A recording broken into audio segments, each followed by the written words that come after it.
বৃষ্টি থেমে গিয়ে সন্ধ্যা অতিক্রমে রাত হয়েছে গভীর। খোকা আর খোকার মা জেগে আছে ছেঁড়া মাদুরে। টপ টপ করে ফোঁটা ফোঁটা জল এখনো পড়ছে ঘরের মধ্যে। চারিটি চোখে আধো ঘুম, জেগে আছে আতঙ্কের রাত। বাইরে এখন ঝোড়ো বাতাসের শব্দ ক্ষীণ হয়ে এসেছে।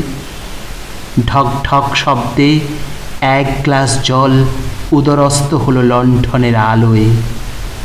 অমনি চিৎকার দিয়ে ঘুম ভাঙল দুধের শিশুটির। কিন্তু দুধ কোথায়? তাকেও খেতে হলো শুধুই জল।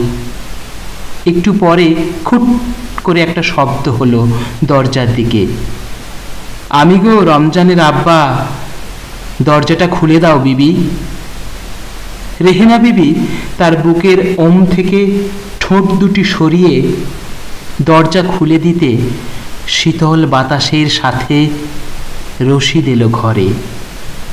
চালের ছিদ্র বেয়ে চাঁদের কিরণ এসে পড়েছে শিশুটির শরীরে। শিশুটি বড় বড় চোখ নিয়ে তাকিয়ে রইল রশিদের দিকে। তখনও তার ঠোঁট দুটি শুকনো। মার বুকে দুধ নেই।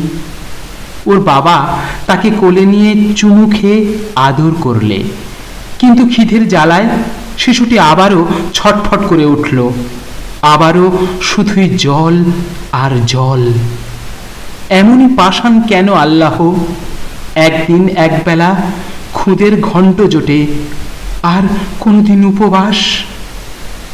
তেমন দিন কবে আসবে যেদিন পেট ভরে দুধ পাবে, পেট ভরে ভাত পাবে এই হতভাগ্য মানুষগুলো?